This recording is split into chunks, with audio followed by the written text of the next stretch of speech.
is what makes Made in Abyss such a beautifully crafted anime.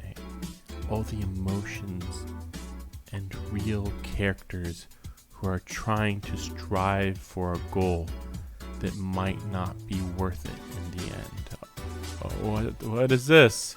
Oh, come on, no, come on! I was just trying to watch some quality show. I'm not doing anything bad. No, why'd you gotta do this to me? I just wanted to watch a wholesome show. Hey, and here we got Kingdom. So, Kingdom is an anime that's about the history of Japan. That's it. Nothing supernatural. There's just some beautiful character studies about royalty and stuff, and there's some battles, so it's cool. Overlord. So, you know Overlord. Overlord Season 4 has taken like 4 years to come out. I'm probably exaggerating, but also probably not. And this is why we watch it. It's all for moments like this.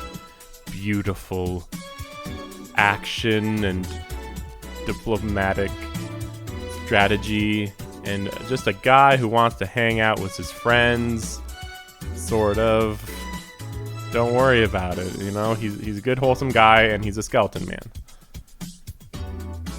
Now this is really wholesome, actually, because actually it's about just wanting to hang out at night.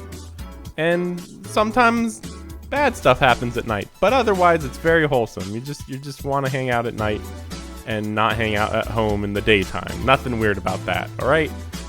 But seriously, this is a very comfy show. Easily the most comfy of all. Pretty much slice of life. The designs are a little weird in my opinion, but the music just has all the best vibes that you want. If you've ever felt like sitting on the bench of a park in the middle of the night talking to a stranger about all the bad things in your life, now this is the anime for you. I'm not even kidding. Not kidding at all. Now we have Prince of Tennis, the new season. I say the new season because Prince of Tennis gets a new thing every 5 years, so it's pretty random when we get something.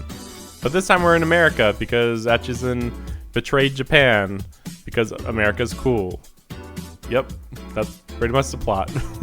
So far the tennis matches aren't the best, but we're here for the characters and how goofy, cool it can get at times, but it's not as fantasy as it used to be, unfortunately.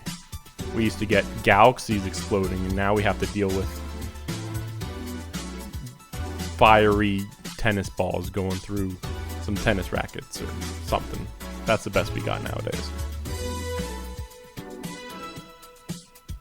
So, this one is called Lucifer and the Biscuit Hammer.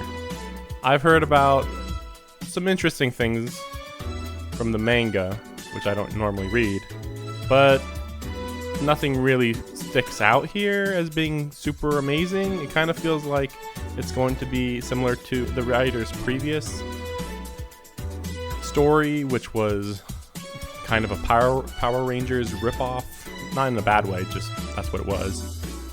But yeah, like we're gonna have like 5 warriors to protect a princess, to beat monsters. That's what it looks like so far. Honestly, normally I would not have thought that this was all that particularly good. So maybe that's just showing off how kind of standard the animation and art style is looking so far. Some people just think that this should have gotten more money into it, but personally I think if it was such a good show, the quality of the story should rise above the quality of the animation, similar to what Kingdom had to do in its first 2 seasons. But admittedly, I think this is a shorter story, so it's not like we're going to have a lot of seasons to wait for this to get better.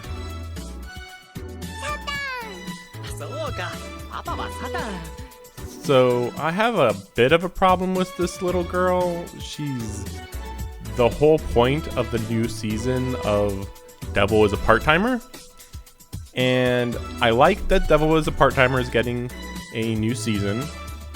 The original season was kind of a drama comedy, and so far the second season is just purely drama, no comedy, which would be fine, except that I'm waiting to learn more about the situation. I want to see plot progression, dare I say. And by the way, this is not a love story between her and Satan, if that's what you thought it was. They kind of go in that direction, but no one wants that relationship. It's like, whatever. But yeah, for whatever reason, this child's like, oh, you two are my mom and dad. I think it's just to stop them from fighting. That's all. And then we have the lewd show of the season. Now, this is clearly trying to rip off, or maybe it's made by the same studio as Ishizoku Reviewers, which is Interspecies Reviewers, which was just a hentai that acted like it was an anime. This one's definitely going for that angle. The ending is clearly the same as in that show, so I'm pretty sure it's the same studio. I'm not even going to bother looking, because the point is, we've had 3 episodes so far, and I'm astonished at how boring it is. Like, you'd think, oh man, tons of lewd stuff every episode, right? No, there's like nothing lewd at all. It's just a generic isekai where the guy's like, wait, this is just like the real world. Death really feels like it has super big consequences to your mentality and your psychology. But like, other than that, it's like, it's almost like if he could have sex with a slave, he would have in episode 1. But since he couldn't because he didn't have the money, instead we're having at least 3 episodes where we're learning why he's not gonna rape a slave.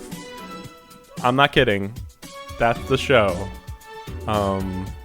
If you just are hoping for lewd stuff, I'm sure it's gonna come. I'm just saying it's apparently coming with a tale of morality too. Not what I was expecting, but alright then.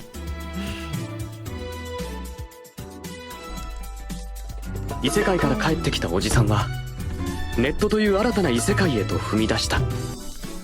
Now this is my sleeper hit of the year, of the whole year.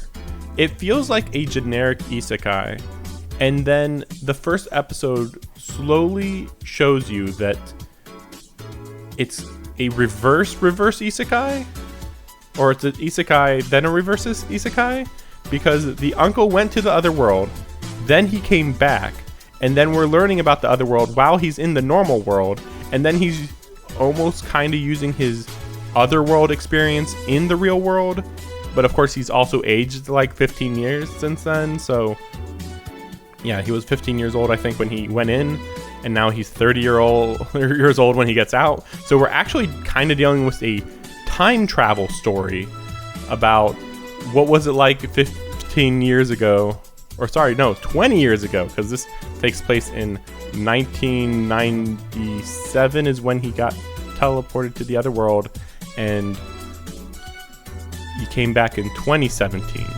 So he's making a lot of Dreamcast references, basically. Well, okay, not Dreamcast, but, you know, Sega references, and of course the technology references. And you think, oh, the comedy can't be that good. But I guess maybe it's just because I'm 30 years old, but it really works on me. Sorry, guys. This is just really appropriate, I feel. So basically, it's about 20-year-old jokes for 30-year-old gamers. So, overall, I think that the season is looking pretty good. There's some stuff I didn't go over, but this is the stuff that really stood out after these first 3 episodes. I was going to do it all in the first week, but there was too many shows that it was hard to tell where they were going with just the first episode. Mainly Call of the Night, and even with Made in Abyss, even though it's the 3rd season or whatever you want to call it, it was kind of bizarre how